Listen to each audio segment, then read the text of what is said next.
Assalamualaikum warahmatullahi wabarakatuh. Kembali lagi bersama kami, mahasiswa S1 Akuntansi Fakultas Ekonomi Universitas Didar dengan mata kuliah Pengauditan 1. Pada pertemuan kali ini kita akan membahas mengenai teori, konsep dasar, dan standar auditing.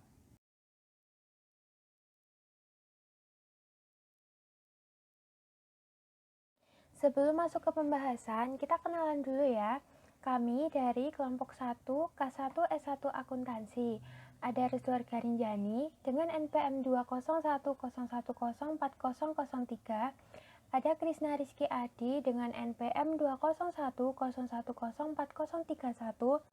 Dan ada Martania Dwi Hafsari dengan NPM 20101040051. Sebelum kita masuk ke pengklasifikasian teori, kita harus tahu sebenarnya untuk apa sih ada teori. Nah, sebuah teori berfungsi sebagai acuan untuk menerangkan maupun mengobservasi suatu bidang ilmu pengetahuan. Oleh karena itulah teori ada, dimaksudkan agar praktik lebih berguna dan bermanfaat. Keberadaan teori itu sendiri terkadang menjadi sebuah masalah akibat keterbatasannya, sehingga tidak jarang teori ini terbuka untuk didebat dan didiskusikan. Nah, teori diklasifikasikan berdasarkan sifatnya menjadi dua, yaitu teori normatif atau merupakan teori yang seharusnya dilaksanakan, dan teori deskriptif, yaitu teori yang sesungguhnya dilaksanakan.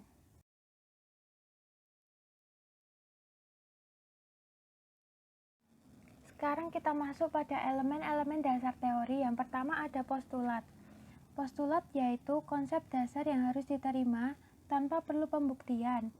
Postulat ini merupakan syarat penting dalam pengembangan disiplin, tidak perlu diperiksa kebenarannya lagi sebagai dasar dalam pengambilan kesimpulan, sebagai dasar dalam membangun struktur teori, dan bisa juga dimodifikasi sebagai perkembangan ilmu pengetahuan. Menurut Lee, dalam bukunya Corporate Audit Theory, ada 3 kelompok postulat sebagai dasar teori dalam auditing. Yang pertama, ada postulat yang berkaitan dengan aspek keberadaan audit. Yang kedua, berfokus pada tindakan auditor dan aspek perilaku. Yang ketiga, berfokus pada prosedur audit atau fungsional audit. Sekarang beralih pada elemen teori. Teori adalah dalil yang diterangkan oleh postulat. Lalu struktur adalah komponen disiplin tertentu dan hubungan antar komponen tersebut.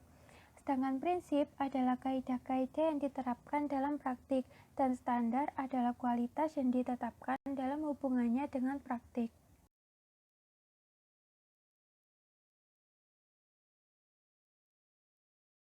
Sekarang kita memasuki materi mengenai konsep dasar. Sebelum membahas, kita harus tahu sebenarnya konsep itu apa sih?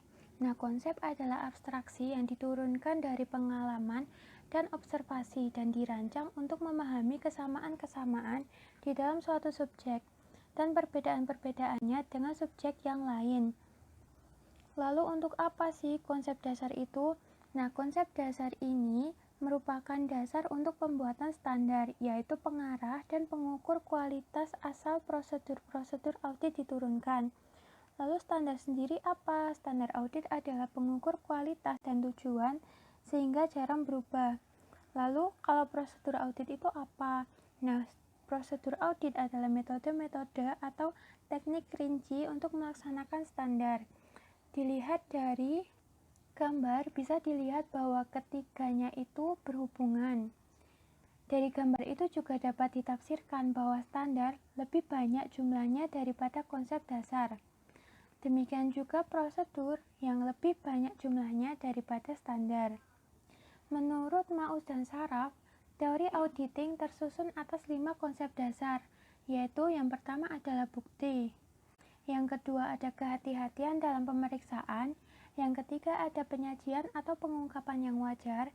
Yang keempat ada independensi. Yang kelima ada etika perilaku. Kelima konsep dasar itu akan dibahas pada slide berikutnya.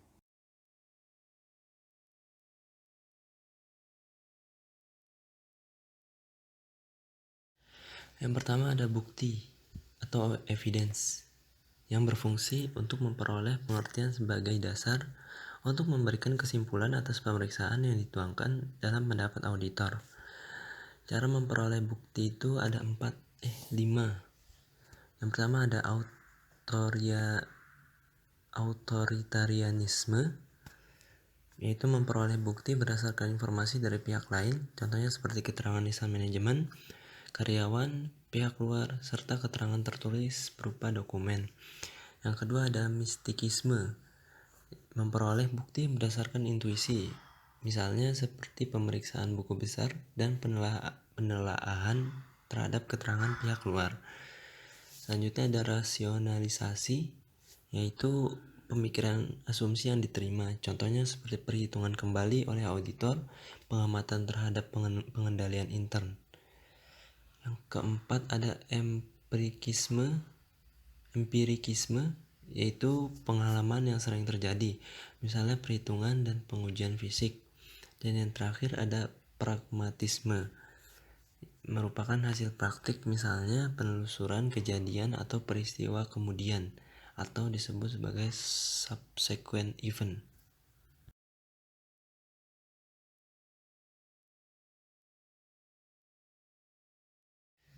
Konsep dasar yang kedua ada independensi. Konsep ini merupakan suatu sikap mental yang dimiliki auditor untuk tidak memihak dalam melakukan audit. Konsep independensi ini berkaitan dengan independensi pada diri pribadi auditor secara individual atau practitioner independence, dan independen pada seluruh auditor secara bersama-sama dalam profesi atau profession independency. Yang pertama, practitioner independency ini adalah pikiran, sikap tidak memihak, dan percaya diri yang mempengaruhi pendekatan auditor dalam pemeriksaan. Auditor harus independen dalam menggunakan teknik dan prosedur audit. Juga harus independen dalam mengungkapkan fakta hasil pemeriksaannya yang tercermin dalam pemberian pendapat dan rekomendasi yang diberikan, atau reporting independence. Yang kedua ada profession independence, yaitu merupakan persepsi yang timbul dari anggota masyarakat keuangan atau bisnis dan masyarakat umum tentang profesi akuntan sebagai kelompok.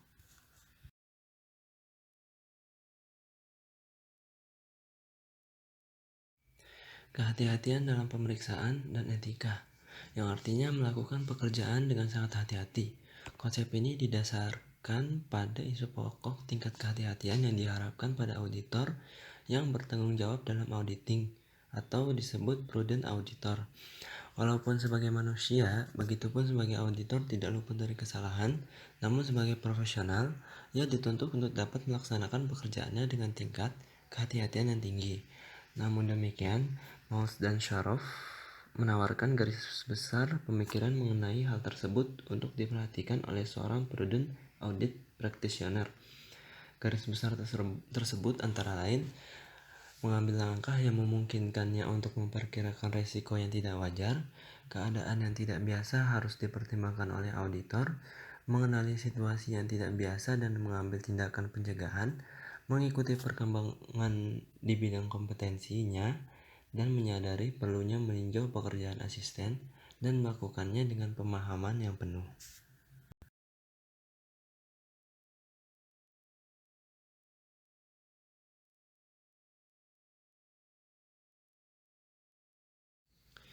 Penyajian atau pengungkapan yang wajar.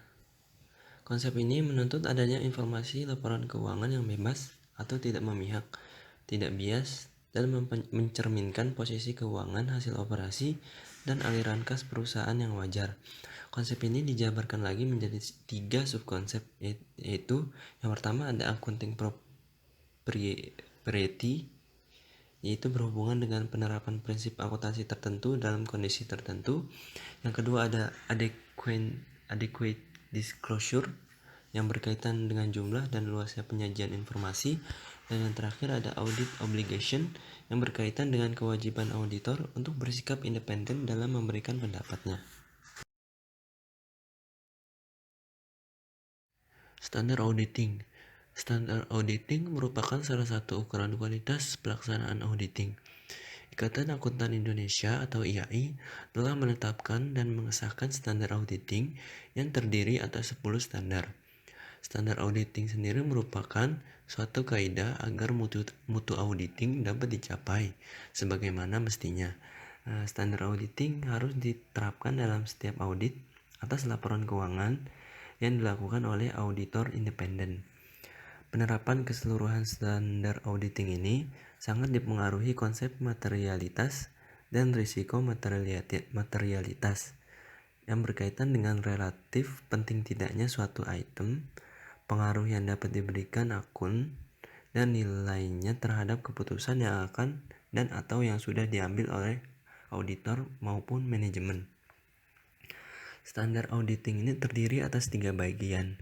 Yang pertama, yang mengatur tentang mutu profesional auditor independen atau persyaratan pribadi auditor. Ini termasuk standar umum. Yang kedua, bagian yang mengatur mengenai pertimbangan-pertimbangan yang harus digunakan dalam pelaksanaan audit. Ini masuk dalam standar pekerjaan lapangan. Yang ketiga adalah bagian yang mengatur tentang pertimbangan-pertimbangan yang digunakan dalam penyusunan laporan audit, masuk dalam standar laporan. Dari ke-10 standar tersebut, jika dihubungkan dengan konsep auditing, maka standar umum didasari konsep kehati-hatian, independensi, dan etika. Standar pekerjaan lapangan didasari konsep bukti, dan standar pelaporan didasari konsep penyajian atau pengungkapan yang wajar.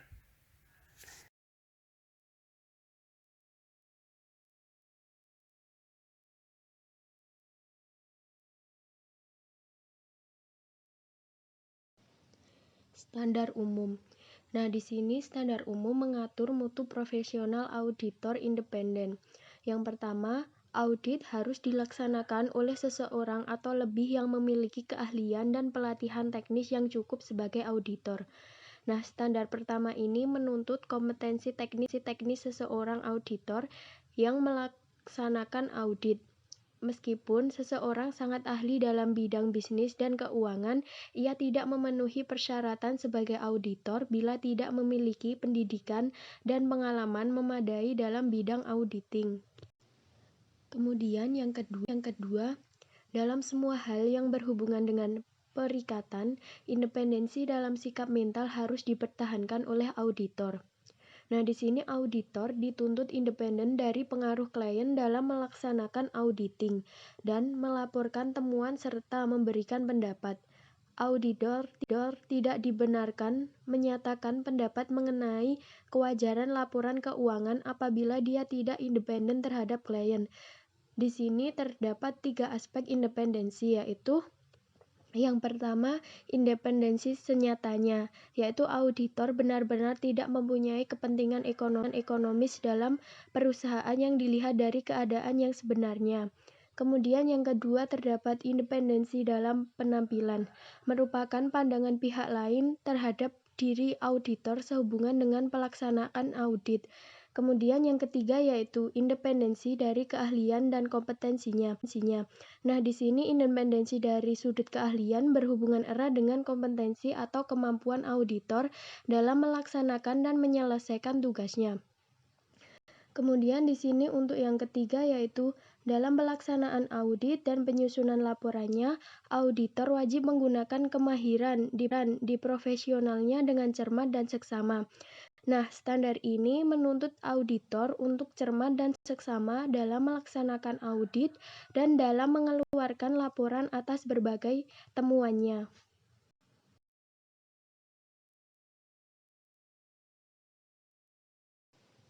Untuk selanjutnya yaitu standar pekerjaan lapangan. Nah, standar pekerjaan lapangan di sini mengatur pertimbangan yang harus digunakan dalam pelaksanaan audit. Pekerjaan harus direncanakan sebaik-baiknya dan jika digunakan asisten harus disupervisi dengan semestinya. Dalam melaksanakan pengauditan harus direncanakan secara memadai agar audit dapat dilaksanakan secara efisien dan efektif. Perencanaan meliputi pengembangan strategi audit dan perancangan program audit untuk melaksanakan audit. Meskipun audit boleh memiliki asisten, tetapi tanggung jawab atas pekerjaan harus tetap berada di tangan auditor. Kemudian, pemahaman yang memadai atas struktur pengendalian intern harus diperoleh untuk merencanakan audit dan menentukan sifat, saat, dan lingkungan pengujian yang akan dilakukan. Untuk menghasilkan keefektifan dalam struktur pengendalian internal, auditor harus memiliki pemahaman yang memadai mengenai struktur pengendalian intern klien untuk merencanakan audit. Kemudian yaitu bukti audit kompeten yang cukup harus diperoleh melalui inspeksi, pengamatan, permintaan pertanyaan, dan konfirmasi sebagai dasar yang memadai untuk menyatakan pendapat atas laporan keuangan yang diaudit. Nah, di sini audit harus menghimpun evidence matter atau hal-hal yang bersifat membuktikan dan tidak hanya sekedar evidence atau bukti dari konkret sebagai dasar untuk menyatakan pendapat atas laporan keuangan. Kemudian, untuk perbedaan antara evidence dan evidence matter yaitu untuk evidence yaitu ada di luar benak atau kesadaran auditor, bersifat konkret, empiris, realitas, objektivitas, dan realitas substantif. Kemudian untuk evidential matter ada di luar benak atau kesadaran intelektual dan mental auditor, kemudian bersifat abstrak, realitas subjektif, dan realitas bentuk.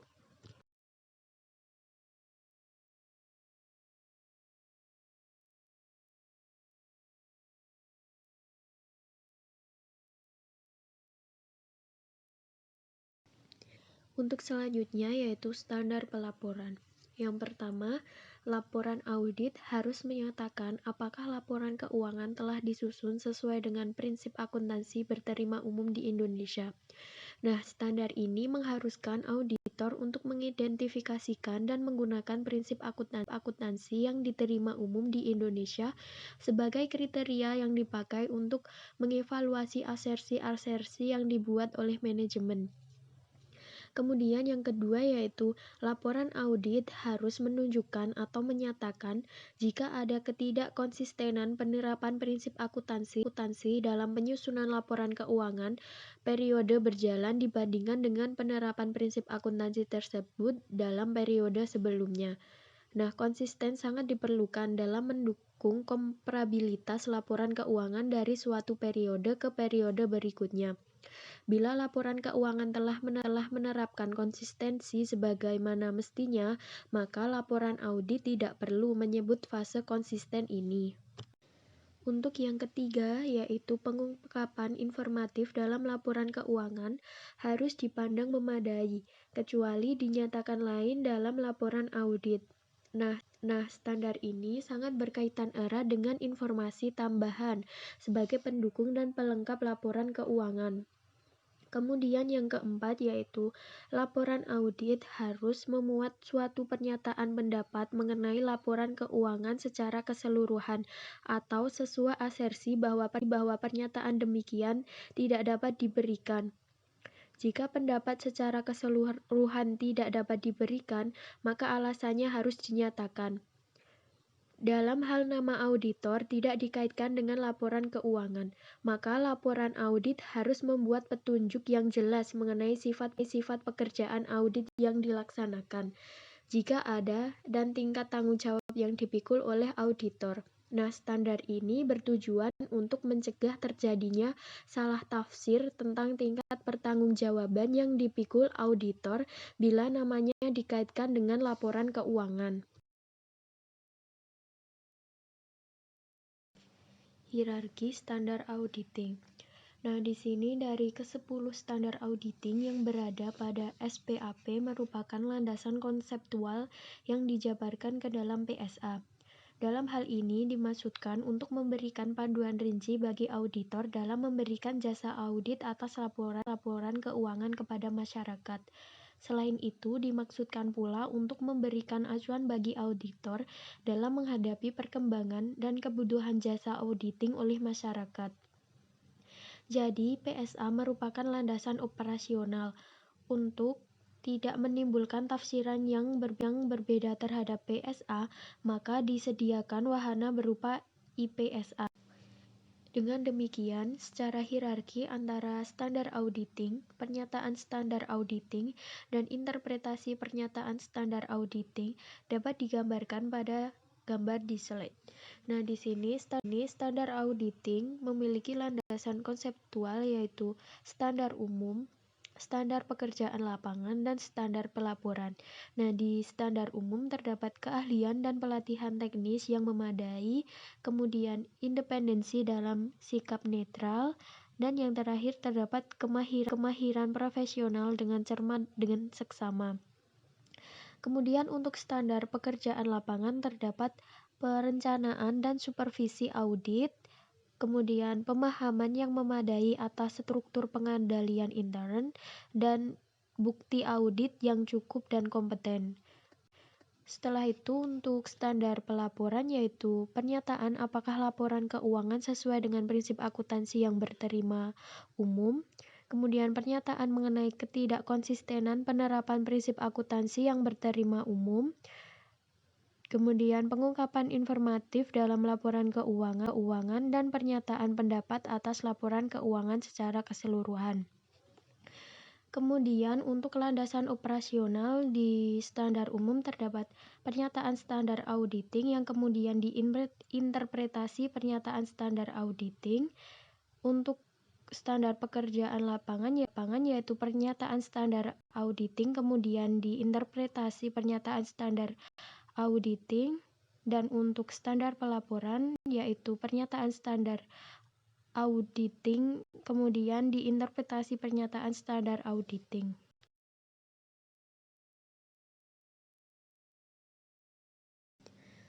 Sekian presentasi dari kelompok pertama mengenai teori, konsep dasar, dan standar auditing. Semoga bermanfaat, kurang lebihnya mohon maaf. Terima kasih. Wassalamualaikum warahmatullahi wabarakatuh.